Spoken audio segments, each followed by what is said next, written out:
waike jalliso argee oromiyaatiya biyya hayyuu qaroo biyya boonni dachee firra bargee nan hima abda seena atima nan hima abda seena atima nan hima waike jalliso argee oromiyaatiya biyya hayyuu qaroo biyya boonni dachee firra bargee nan hima abda seena atima nan hima abda seena atima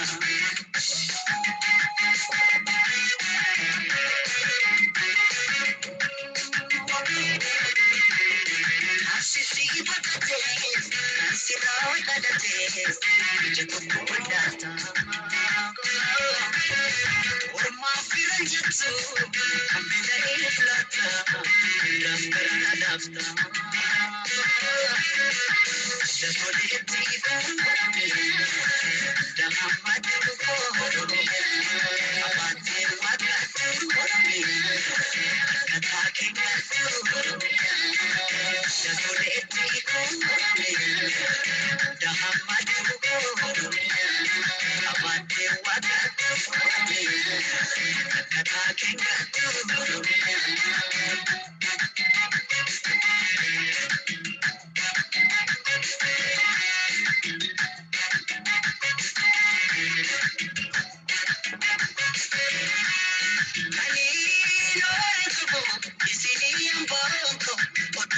Abu mafta echaranko buta dama manti male fali kokoju ilman ada joko male fali noju alo yerman ko putusu alo yerman ko ganga fawa alo urmayo budise dabar se fi bose ma dabar he daba oromina jete karne bose oromia diya ko sorge no te chiro abdu bote ya ko oromia diya ko sorge ya ko no te chiro ya ko abdu bote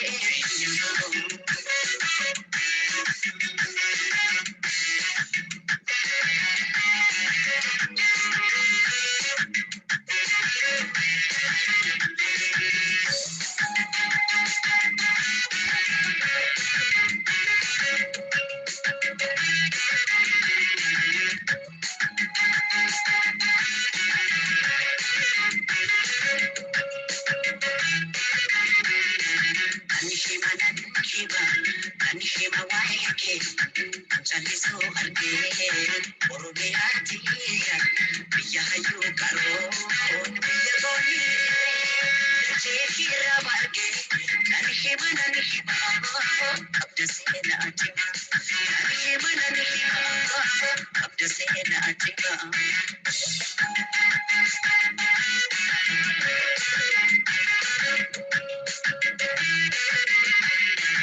Shahabiki be suma kessa jiru jeke rajru dukana biyara ifatti jiru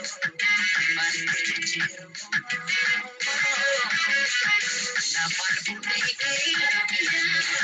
adagali biya oromiya anabira kata oromiya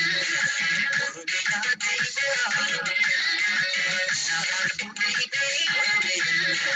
adagali biya oromiya anabira kata oromiya ya busitu biya oromiya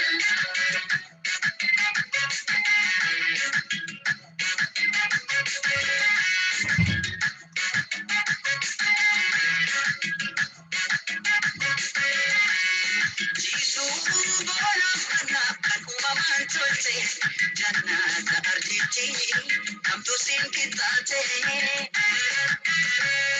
kabe yaake sansa gane gutti fla dure ita uke addunyaaf mul'ifna. Egaa oolmaan kee dachaadha. Egaa hayoon himamee dhuma. Egaa qabda seenaa boonsa. Kumaatama kubaa. Ada jechuun biyya jechuun alaa. Oromiyaa. Biyya koo sirna gadaa. Biyya koo walqixxuu. Biyya koo isa odaan kee. Yaaddu Oromiyaa tiyaa. Soree koo soree. Otoo nuti jirru. Laaftu booddee. Biyya koo sirna gadaa. Biyya koo walqixxuu. Biyya koo isa odaan kee. Yaaddu Oromiyaa tiyaa. Hayyee hacee egeraan kee lafa qabbanaa haa qubattu. Dhaamsi ati nu keessee deemtee yeroo hunda nu keessaa fagaatu. Dhaamsi kee ati nu ol keessee deemte galaa qalbii teenyaatti nagaadhaan nu boqadhu. Hayyee har'a Oromiyaan leellisuu fedhe. Oromiyaa fi Oromoo leellisuun dirqiidha. Oromiyaa fi Oromoo waan leellisee fi hacee dhabne. Oromiyaa fi Oromoodhaaf ciniinnatee waan qabsaa'ee fi hacee of biraa dhabne. Haa ta'u qeeqi dhallee fi keessumaa bara kana. Muummichi ministeera Itoophiyaati Abiy Ahmed gaafa taayitaatti tokko jedhee jalqabu kan nutti hime Oromummaa xinneessuu, Oromummaa salphisuu fi Itoophiyaa leellisuu ture kaayyoon isaa.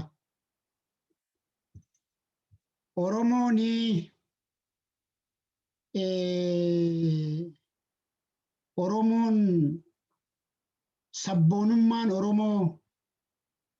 Oromoo xiqqeessee gandatti galchee jedhe.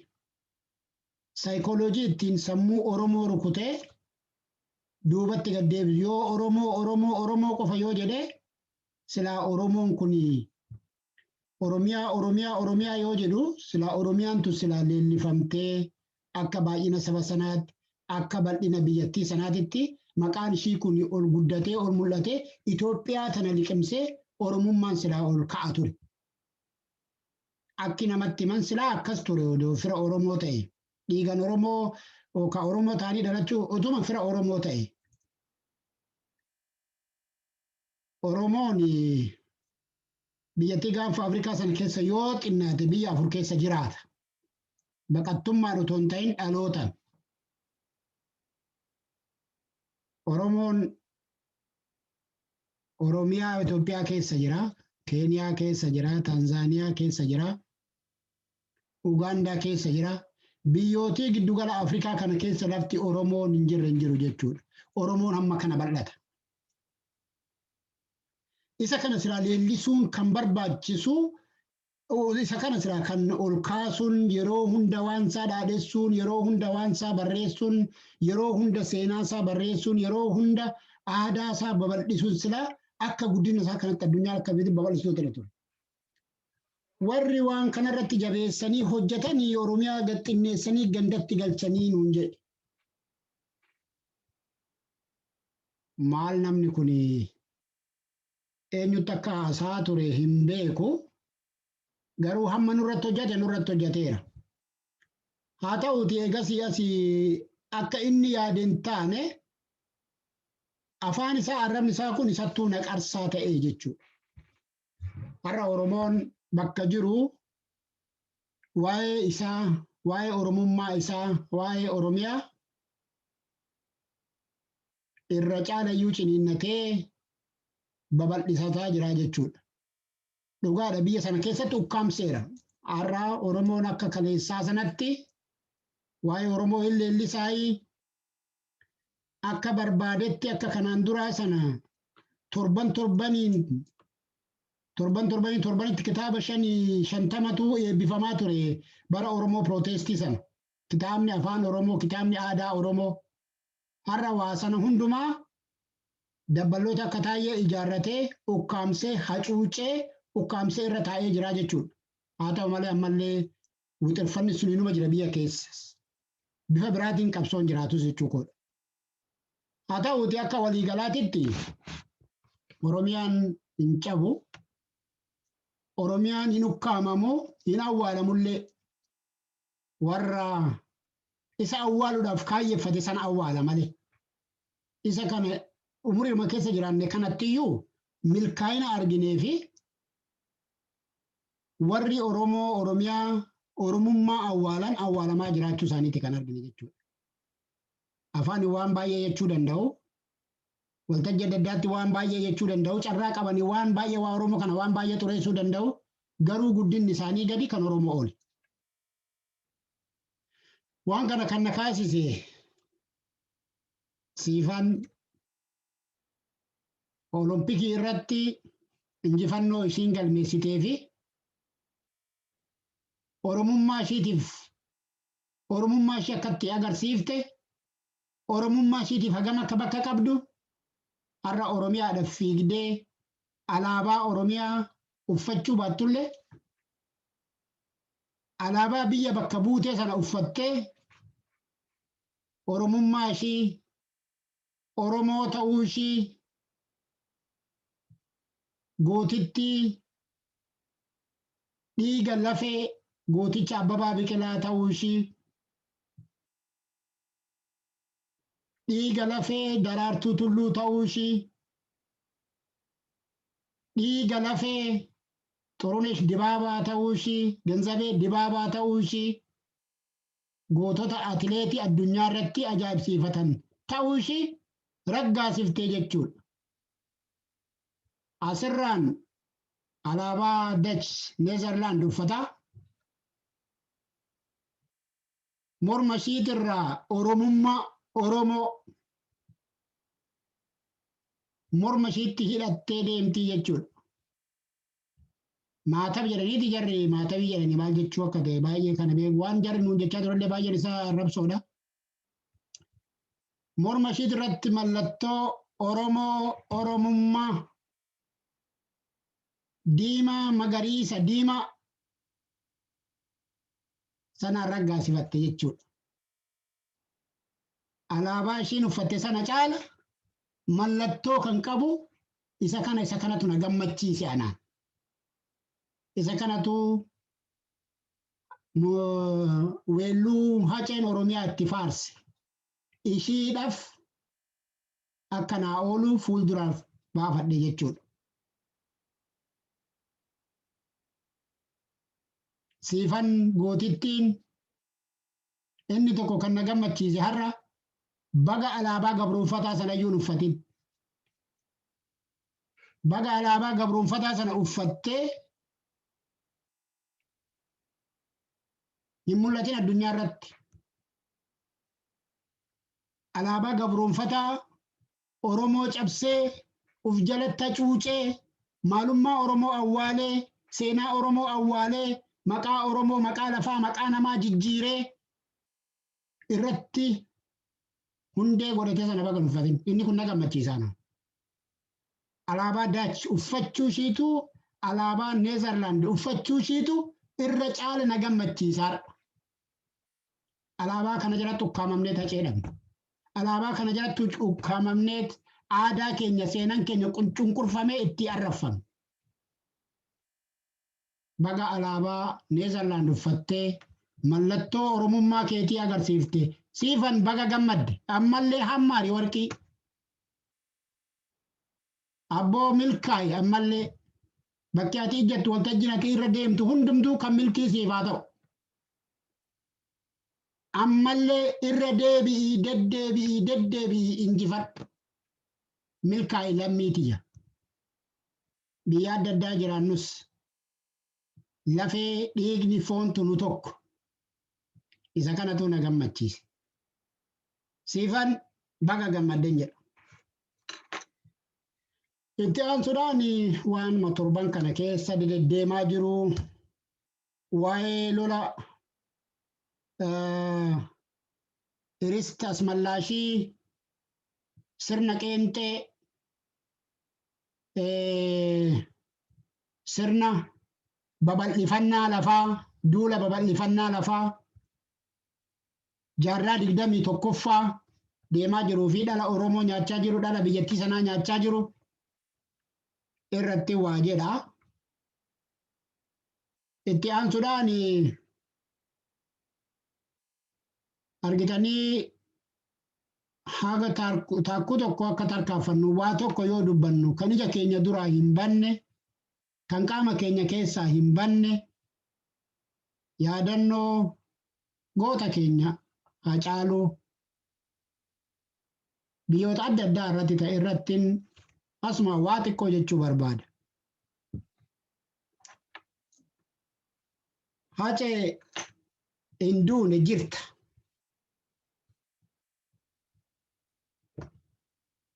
Atuu jette an ummata kiyyaaf qaaliidhaa jette. Ummanni kee kana sii mirkaneessee jira Haacee. Haacee dhiiga lafee ummataa keessa jirta. Keessumaa dhaloonni kun sin dagatu. Keessumaa dhaloonni kun dhiiga isaa keessa jirta.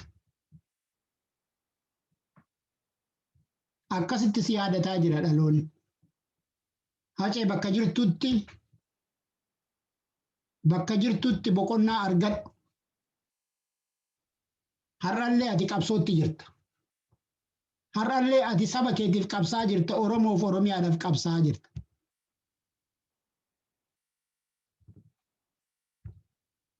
Akkuma kanaan yaadannoon Oromoon goota hedduu dhabdeerti. Goota hedduu yaadachaa as geesse. Akkaataan immoo amma Haacaaluun itti yaadadame guutummaa addunyaa irratti dhuguma dubbachuudhaaf qabsoo Oromootiyyuu toora tokko qabsiisee qabsoo Oromootiyyuu fuula tokkotti deebisee kan nama jechisiisu jechuudha. Keessumaa Minisootaatti sagantaa torban Oromoo Osfaanaa kabajamu waggoota hoggaan kabajamaa ture. Kan bara kanaa kan waggaa kamirrayyuu sagantaa hunda hordofaa ture. Kan waggaa kanaa yeroo kamirrayyuu kan bara kamirrayyuu adda ta'uu isaatan arge. Adda kan isa godhesi wareegama Haacaaluu tokko lammaffaa sirni qeenxee Abiyyi Oromiyaa balleessee Oromummaa balleessee irratti ijaaruuf ture. Haacaaluu nyaate qabsoo Oromoo gara waan dabarseef kuni hin ta'uu jedhee Oromoo wal bira dhaabbachuu isaati arge jechuudha. Kana Haacaaluutitti yoon achi as deebi'e sagantaan hayyoonni Oromoo sagantaa guddaa godhanii guyyoota walitti aansu sagantaa isaa gaggeessan sun seenaa Oromoo keessatti kan jalqabaati jedheetiin hin yaada. Inni kun akkuma kanaan akka itti fufu abdii qaba. Maaliif Haaceen kabajaa argachuu kan qabu saba isaatiif jedhee wareegama inni kaffalee fi qabsoon inni uummata Oromoo keessatti bu'uure dhaloota kana keessatti bu'uure jiraachuu waan isarra jiraatuufi jechuudha. Akkuma quba qabnu biyya keessatti maatiin yaadannoo Haacaaluu CD isaa eebbisiisuu waliin qofaa isaat kabajatee hiriyoota isaa murtaa'anii wajjiniin jechuun hin danda'amu. Qoqqobbii mootummaan irra kaa'e irraan kan ka'ee jechuudha. Silaa akkuma waltajjii biraa bal'aa uummatanii ofii isaaniitiin siyaasa isaanii hojjetan sana Hacaaluudhaaf guyyuma kanallee odoo waltajjii tokko gadhiisanii fi maal qabatu. Isallee ugguranii jechuudha. Isa sana Minisootaatti waltajjiin biyyatti uggurame suni Oromiyaa xinnoo Minisoota Ameerikaa keessatti kabajame jechuudha. Irra caala yoo akkan gadi ba'ee dubbadhu kan na taasisu tokko kan.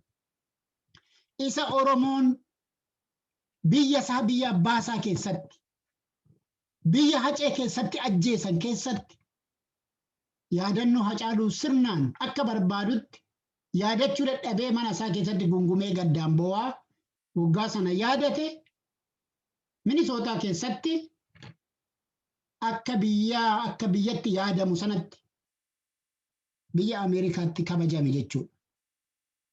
Warri sagantaa kana qopheessitan, warri hirmaattan kabaja argadhaa. Galanni keessan bilisummaa haa ta'u.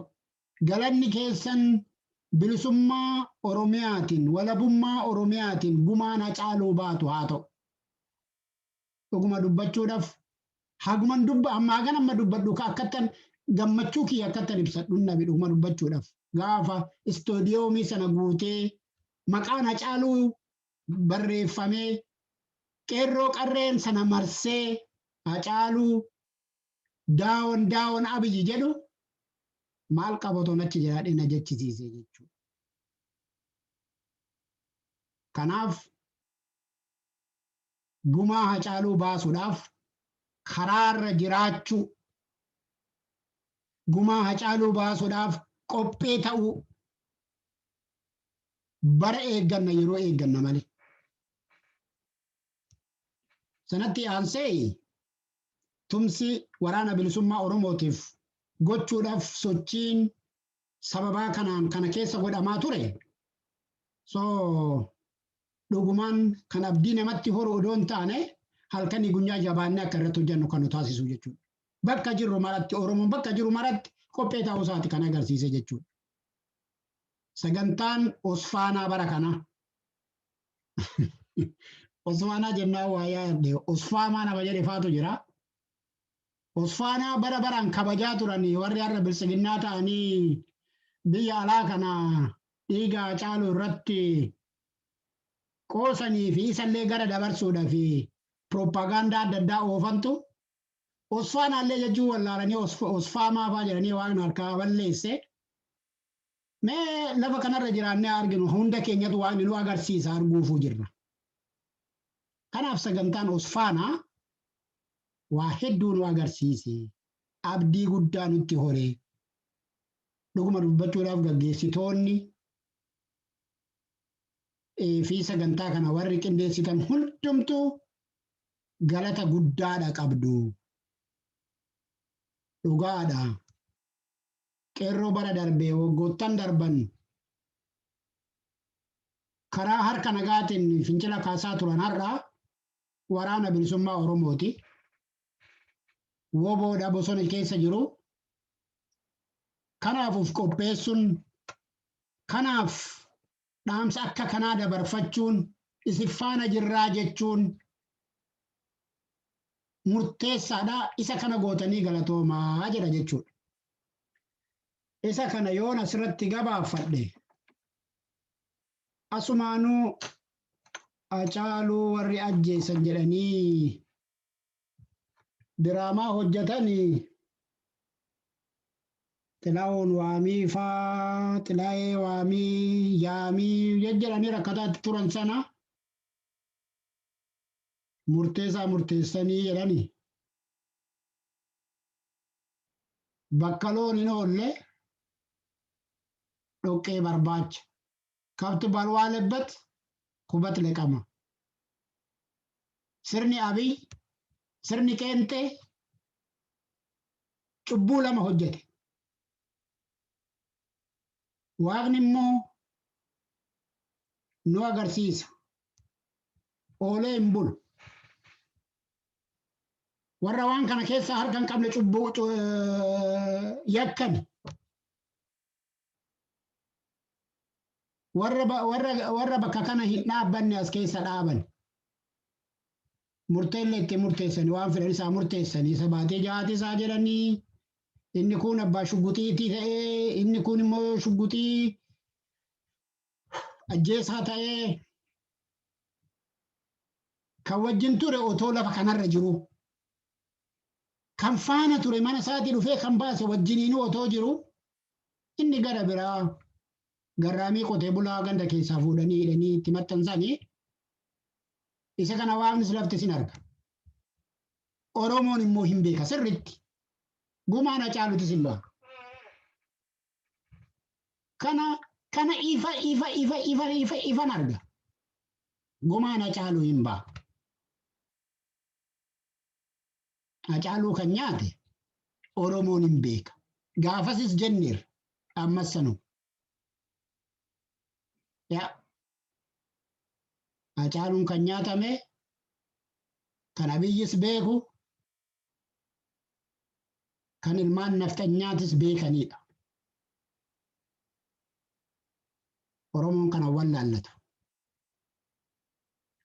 Kanaaf hamma yeroon isaa dhufutti hin obsina. Yeroon isaa hin dhufaa gumaan Acaaluutis hin ba'a. Hamma yeroon isaa dhufutti hirribna homaa miti. Garuu waan lafarratti hojjechuun namarra jiraatu irratti kanarratti Oromoon uf dagachuun isarra hin jiraatuun jedha. Inni gara biraa waa'ee duula tumsa sirna naftanyaa lafa babal'ifannaa deemu kana tumsuuti. Warri guddaan kan naqe hundumtuu harka TPLFitti kufeeti waan achi asaasaan nu hin dhageenyaa hin argina. Warri carraa sanaa qabnu biyyatti waan argamu natti hin fakkaatu. Abiyyi Ahmed kanaan duras jedhee jira. Kan waraana sana hunda waraana Eertiraa daboo itti kadhatee kan liyyuu humna addaa Amaaraa waraana federaalaa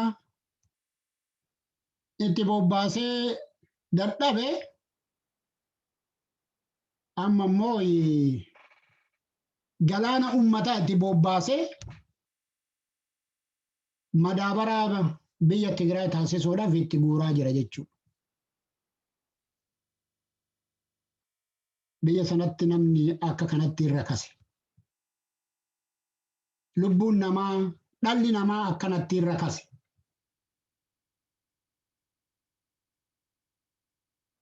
Kanaaf kanaan dura illee amma tokko waan jedhu jedhee jira. Viidiyoo kanaan dura darbe irratti. Anaan kan na ajaa'ibetu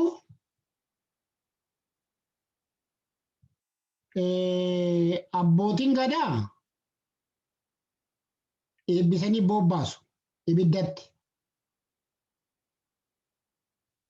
Qabeenya Oromoo, sangoota Oromoo fe'anii itti guuru achitti.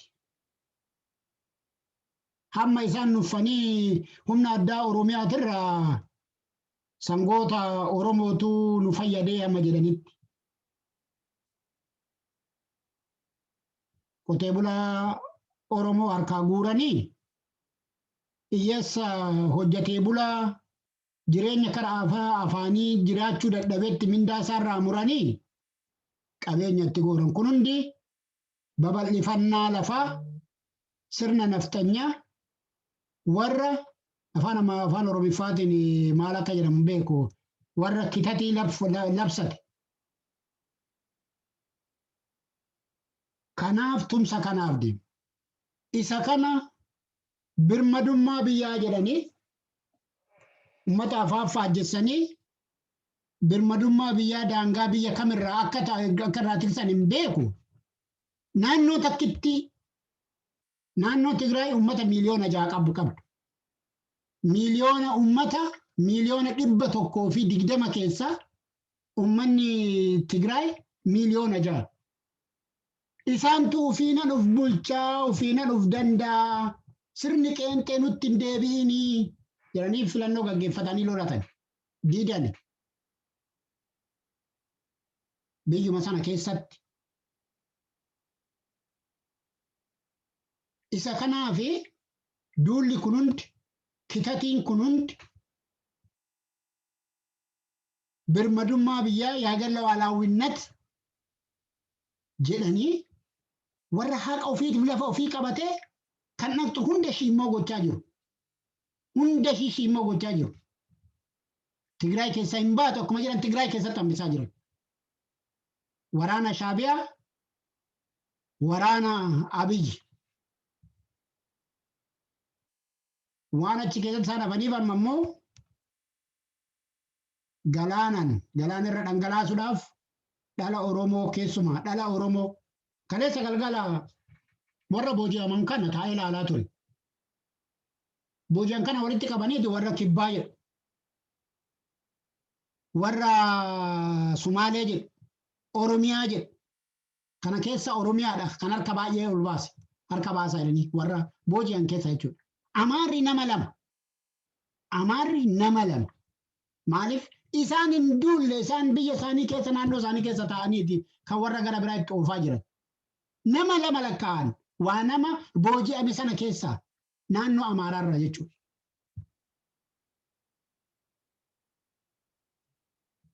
Isa kana Oromoon maal ta'e? Haguma kana uf wallaallee haguma kana uf hin beeknu.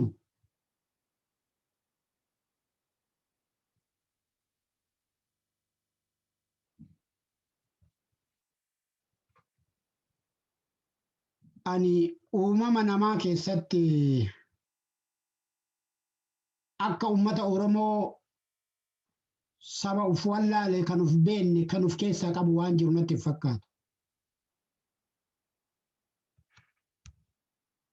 Irra caala waan kana akkan dubbatu kun ammallee sodaatatan dubbataa deema beektu. Waa'ee maqaa nama kanaa dha'uunillee natti ulfaate. Dooktara kabajaa Alii Birraa. Bira darbuu hin danda'u. Dooktara Alii Birraa Itoophiyaa baraaruudhaaf akka fedhetti yoomillee karamittillee akkamittillee nan duulaa jedhan. Dooktara Alii Birraa akkan duule qalbiin isaaniitis hin beeka akkan duule. Tarii waltajjii irratti dhaqanii yoo sirba tokko sirban danda'anii hin beeku. Kakaasuudhaaf sanumaa'u. Garuu ilmaan Oromoo ilmaan isaanii bobaa jalaa fuudhanii ibiddatti ergaa jiran. Alii Birraatu kana jedhee duula Oromoo. Dooktar Alii Birraa kabajin isinii qabu ammallee gubbaadha. Maaliif kaleessa Oromiyaa har'a Abiyyi isin xireeffachiise kana Oromummaa har'a Abiyyi akka Oromoon xireeffatu taasisu kana isinillee toora sanarra achirra jirtus akkan hin jenne ajjechaa Hacaaluuti waan ragaa baatantu jira. Ajjechaa Hacaaluu ilaalchisee wanti ragaa baatan suni komii kanaan dura amma tokko Oromoo isinirraa qabullee irraa gadi buuse. Kanas ta'e kabajni keenya isiniif bakkuma sana jira. Garuu gaafa bobaa keessan jalaa baaftanii ilmaan keessan kana ibiddatti ergitan maaltu isinitti dhaga'ameeti laata? Dhuguma isin duuluu fi inuma duultu. Jarri isin wajjin hiriira dhaabbattanii jettan suni isaan daala dulloota kana miti. Isaan dulloota kana miti. Dargaggeessi isaanii geessi isaanii arrabaan malee qaaman duulee lolee kan ingifate waltajjii irratti ingifate dhageenya seenaa biyyattii sana keessatti. Qarattoo fi ara gadaa'u qofaadhaan uummata keenya sabaaf sablammii biyya sanaa ibiddatti guuraa ba'an. Ammas irraan deebi'a. Warra amma loltoonni Tigraay harka baasaa jedhanii walitti sassaabanii sana keessaa ammallee ijoollee kibbaatii fi Oromiyaadha ture baay'inaan.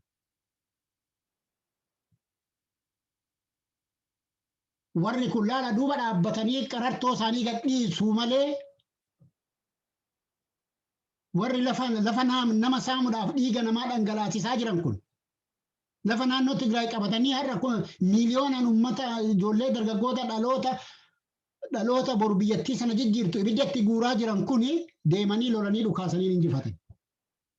Warri amma isin wajjin dhaabbatee jedhu sun hundumti isaatu isinillee dhaqxanii akka lolle hin beektu warra dhaqan jiran miti. Isaanii mitiiti dargaggeessi isaaniitu iyyuu sana hin godhu. Dooktar Alii Birraa maaluma taatan maaluma qaba yoo isinitti yaafi kun. Dhugumaan birmadummaa haa ta'u Itoophiyaadhuma jettan haa ta'u hayyee. Itoophiyaadhuma sana birmadummaa ishiitu tuqameedha moo? Taayitaa biyyitu taayitaa dhabaa. Irraa ariyamaa.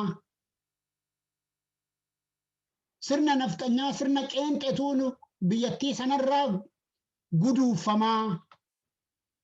Guduufamuu irraa ishiin jiraachuu wayyaadha amma kana wallaaltanii dhuguma dubbachuudhaaf.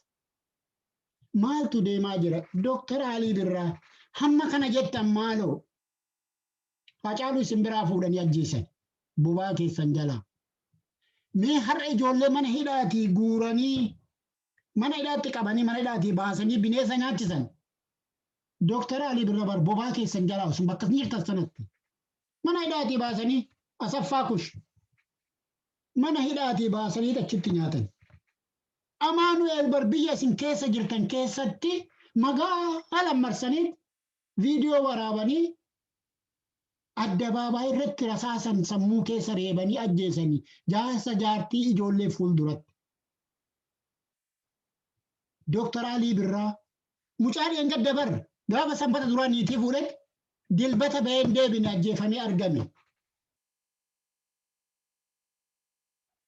Maaloo Dooktar Alii Birraa maal qaba yoo kana isa amma bakkee kana dhaabbattanii akka kanatti isin arginu. Waan akkanaa kana ilmaan Oromootirraa dhaabaa jettanii miidiyaa tokko irratti baatanii yeroo dubbattanii maal qaba? Isa kanatu barsila seenaa keessan kaleessaa sana itti isinii fufsiisa. Ilmaan keessan bobaa jalaa baasanii mana hidhaatti guuranii mana hidhaatii baasanii ajjeesanii waraabessa nyaachisa sanatu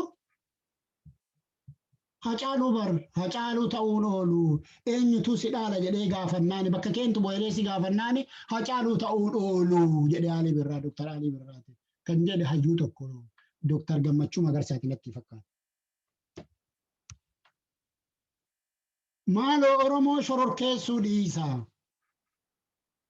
Oromoon barakuma Dooktar Maraaraan jedhe namni bosonuu miti yoo waa rakkate malee bosona filatu jedhe. Qeerroon kaleessa magaala keessa wayyaanidhaan lolaa turte harka duwwaa har'a Abiyyi siin loluudhaan qawwee kilaashii hidhattee siin lolaa jirti. Kan kee kanatu itti caale. Kan warra wayyaaniitirra kan kee kanatu itti caale. Irraa dhaabi waan itti jirtu kana. Yoo bakka sana qaqqabuu baattan bar waltajjiin akkuma irraa kana bar miidiyaan guutee jira. Irraa dhaabi jechuun akkamitti afaan isin qabeet har'a ijoollee Oromoo dhala dhabsiisuudhaaf. Oromoo kan biyyattii sana jijjiirtu dhaloota duguugsisuudhaaf. Anis nan duula dhuguma duultu Dooktar Alii Birraan duultan dhugaa dubbachuudha. Inuman duulle abadan maaloo dhaloota maaliif nyaachiftu? Seenaa lola kaaba kanaa hin beektu. Dhaloota Oromoo meeqatu achitti nyaatamee hafe. Biyyattiin sun yoom nagaa argattee beekti. Barsila akka nama seenaa biyyattii sanaa beekutti. Akka nama seenaa biyyattii sanaa keessa jiraate itti qabsaa'etti rakkoonumti gaanfa Afrikaatu sirna kana, sirna qeenxee kana, sirna aatsotaa kana. Sirni aatsotaa kummee haa irraanfatamu. Hiree ofii murteeffannaan biyyatti naannolee haa kabajamu. Mee isa yaala akkam jechuu dadhabdan. Waraanni bar Jawaar bar lola bar lollee jedhe bar. Lolamee waraanni gaggeeffame garuu furmaatan taane. Jawaar ilma keessan isinii ta'a. Waraana kanatti nama kakaasu irra waraana dhiisa. Bar sirba tokko odoo baaftanii bar walaloo tokko odoo baaftanii waraanni haa dhaabbatu jaarraa baay'eedha waraanni kan deemaa ture. Hireen ofiin murteeffannaa ummataa sabaaf sablammii haa kabajamu odoo jettanii isiniifillee seenaadhaayyuu. Nuti bar hayyuu keenya kana kabajaan yoom gaggeeffannaa jennee eegaa jirra. Kanaaf immoo waan kalee nuu guduufita waan kalee lafa nuu gootan sana otoo isa kana itti fuftanii isin gaggeeffannee jaalanna nuti. Dhaloota akka ibiddatti nurraa ergitan hin barbaannu. Ilmoo keessanii har'a ibiddatti ergitu. Maaliif? Itoophiyaan lamaadhaan. እንደዚህ እኮ ኢትዮጵያ አትድንም እኮ በእንደዚህ አይነት ኢትዮጵያ አትድንም። ስትታመም የከረመችው ለ150 ዓመታት ከተፈጠረችበት ጊዜ ጀምሮ አልዳነችም። ምክንያቱም የኖረችበት በእንደዚህ ነው። ሀገሪቱም ራሷ የተገነባችው ሰውን በመግደል በሰው ደም ላይ ነው። አሁንም የሰውን ደም እየጠጣች ነው የምትኖረው እንጂ ኢትዮጵያ አትድንም። ኢትዮጵያ አትድንም። በምንም አትድንም። ኢትዮጵያ በምንም አትድንም። ኢትዮጵያን ለማዳን የዛሬ ስንት ዓመት hayyuun keenya Itoophiyaan addinaallee gaafa jedhan afaan bareetti rakkatanii ofirraa dhiisanii afaan Oromootti waa meeqan barsiisaa turanii weelluu isaaniitu. Maaliif itti rakkatu har'a maaltu isaanitti hafa Dooktar Alii Birraateetti. Inni kun akka malee nama dhukkuba. Inni kun ammallee akka malee nama dhukkuba. Oromoon dhaamsi kiyya Oromoon keessumaa Oromoo waraanaaf qophooftan. Oromoo waraana keessa jirtan kan waraana harkaa qabdan. Habadan akka kanatti Itoophiyaan hin fayyitu. Fayyuudha miti Itoophiyaan bara kamirrayyuu bara dargii keessa jiraadhee argeera. Hammalaali naashinaal sarviis beeraa wuttidirinnaa jedhanii afasaadhaan geessanii itti naqasan kan ammatti jedhamu kana jechuudha. Waasan hundi ta'ee darbuu nama funyaanitti hidhatee bara sanuu beeka garee lama garee sooshaalistii fi kaapitaalistii jiru. Warri sooshaalistii amma funyaanitti hidhachiisaa turan dargii. Amma funyaanitti hidhachiisaa turan. Akka sanayyuu ta'ee hin milkoofne faayinaalii hin injifatame hin baqate. Bara kana immoo gareen tarii har'a Raashiyaan akka Itoophiyaan Raashiyaan akka duratti qawween gargaartu beeka. Raashiyaan akka duratti qawween kennituufi horiin kennituufi. Yoo birrii qabaate irraa bitata Abiy qawwee illee hin argatu jechuudha. Ammas taanan dhalootumatu dhaqee achitti nyaatama malee. Dhalootumatu achitti dhaqee madaabaraa ta'a malee. Sirni Abiy itti deemuu fi akkaataan Abiy itti deemuu fi sirni Abiy itti deemu. Lolli jiraachuudhaan miti akkanumattuu kan milkaa'u miti. Maaliif? Sirna ajeeffatame, sirna abaarame, sirna dhiiga namaarratti dhiiga namaatiin ijaarame, sirna dhiiga namaatiin biyyattii ijaare. Keessumayyuu immoo bara kana bara addunyaan xireeffatte. Bara addunyaan xireeffatte namicha kana. Waaqni gaafa inni siyaasa amantii biyyattii sanatti fide sana bilisiginnaa jettan kana maddamar gaafa jiru sana waaqni iyyuu isa xireeffate. Oromoonuu gaafa sana isa xireeffate. Hin milkaa'u inni kun milkii hin qabaatuudha. Akkuma fedhettu iyyuu hin dogoggorina abbootii keenya.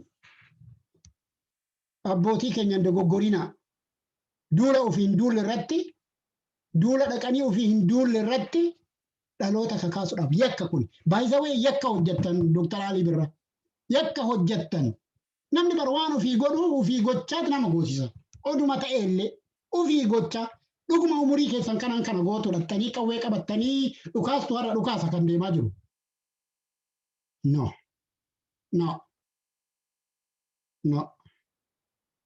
Cubbuu Oromoo irratti hin hojjetina. Cubbuu baattanii hin deemina. Cubbuu baattanii hin deebina irraa deebi'a. Ummata Oromoo dhiifama gaafadha. dhaloota Oromoo dhiifama gaafadha. Dhaamsa kottan deebi'a. Ammallee kan garaan hin geenye. Bakka jirtanitti loladha. Oromoodhaaf Oromummaadhaaf loladha. Warri kun warri har'a isaanii iristii isaaniitiif jennee lollu kun warri har'a iristii isaaniitiif dhaqxee dhaloonni itti dhumaa jirtu kun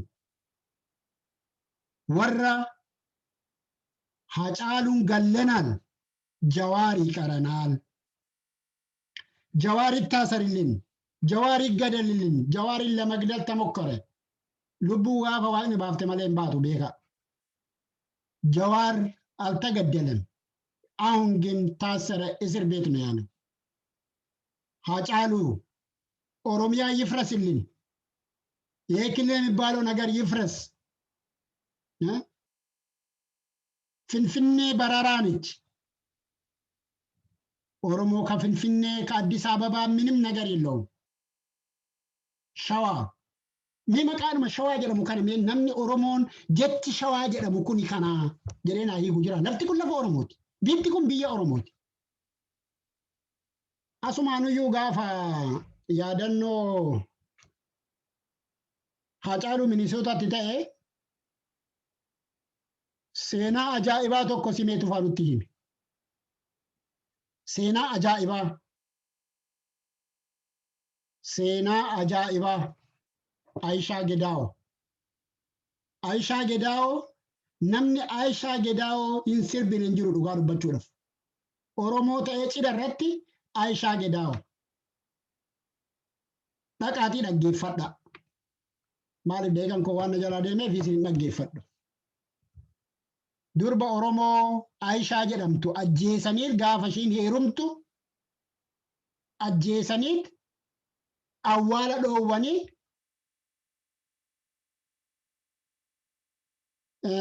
Aishaa Gedaa'oo አለ በሰማይ አሞራ ሳይሸዋለ ጀደኒ ኢረት ሲርበኒ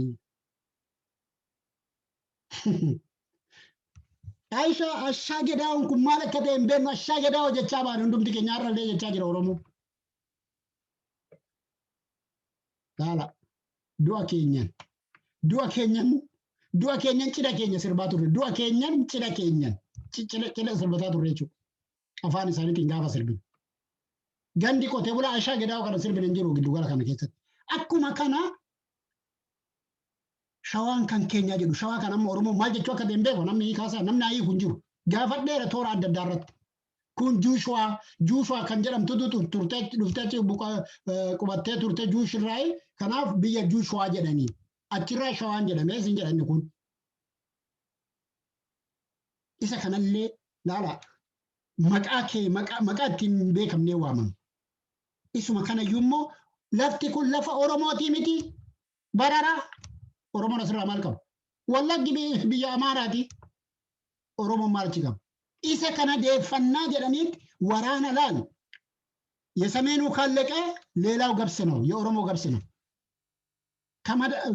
ፓርቲ tokko bakka bu'ee nama paarlaamaa keessatti bakka iddoo qabutu ግርማ ሰይፉ የሰሜኑ ከተጠናቀቀ ስለዚህ የማዳጋስ ስደተኛ እኔ በቃለው ነመጀ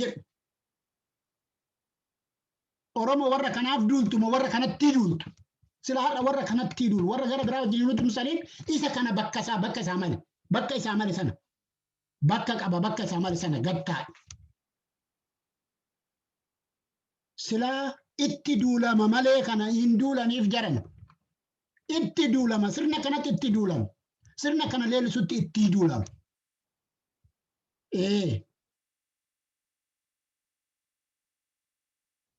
malee hin duulamuuf Oromoo humna kee jabeeffadhu lafa keetirratti biyya keetirratti abbaa ta'uudhaaf qabsaa'i amma biyyattiin sun sadarkaa dhumaatirra jirti wajjin dhumuu irra kan ofii baraarfatanii irra jiraachuu kan dhume haa dhumu ya isa kana TPLF isaanin hinteessiste bakka isaanii nuyi garuu qe'ee keenya tikfachuu qe'ee keenya hireen ummata keenya ummanni keenya akka hiree isaa ofii murteeffatu taasisuu qofaa fi qofaatu Oromoo baasa. Oromoon biyya keessaa kan biyya alaa akka waliigalaatitti. Akka waliigalaatitti. Kaayyoon keenya ijjannoon keenya sabni kun hiree ofii naa murteeffatu. Biitti dhiigarratti ijaaramte tuni diigamuun ishii waan oolu miti. Diigamteerti actually diigamuun ishii waan oolu miti. Kallattiin amma jiru qaawwi amma Oromoon mirga ofiin ittiin kabachiifachuufi kan irratti of qusataa turamee waliin jiraachuu wayyaa. Karaa tokkicha kana jabeeffannee qawwee ormaa baachuu irra qawwee ofii baannee yoo qawwee baachuun barbaachisaa ta'e bara. Qawwee baachuun yoo barbaachisaa ta'ee fi karaa amma Dr. Alii Birraafaa isin ergan kanatti warri deemuuf kaatan as deebi'a. Warri immoo qawwee harkaa qabdan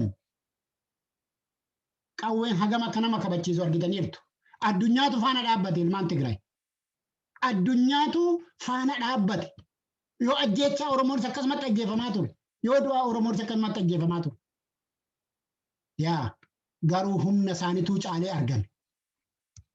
Humna isaaniituu caalee argame. Yaa namni nama hamma Hacaaluu ga'u dhabe. Hayyoota Oromoo kan qabsoo Oromootiif jireenya isaanii guutuu mucaa umurii isaa mana barumsaatti otoo hin bahin qabsoo Oromoo kanatti cichee bakka barbaade qaxaramee hojjechuu odoo danda'u Jawaar. Har'a mana hidhaatitti irra taa'amee jiru Oromoon qawwee ormaaf baata. Kun salphina mataa isaatti akka sabaatti salphina keessa jira. Akka sabaatitti qaanii hamtuu keessa jira. Qaanii hamtuu keessa jira. Nutti maati immoo sanuu bara. Nutti himaa. Sirna kanan isinitti deebisaa nutti himaa. Warra nu cabse warra harka nu mure siidaa isaanii ijaaran nutti himaati. Nu cabsanii isa gara biraa cabsuudhaaf immoo numa immoo guuza waammatanii jechuudha. Kun dhuguma dubbachuudhaaf nama qaanfachiisa, nama saalfachiisa. Nama qaanfachiisa, nama saalfachiisa dhugaa dubbachuudhaaf. Kanaaf keessumaa hir'inni kara biyya keessaa jiru kun guutamuu qaba. Oromoon biyya keessaa dogoggortaniirtu akka malee dabballoota dogoggortaniirtu. Kaayyoollee dagattaniirtu, kaayyoo sabaallee dagattaniirtu. Har'a sila namni tokkichi noorsitti hin duulu ture. Namni tokko sila qawwee har'a sirna naftanyaa kanaaf hin baatu ture. Warra lafa namaa qabatee lafa namaa irratti du'u. Obboleeyyan keessa wallooti bari kan haaduudhaan qaqqalan madoo.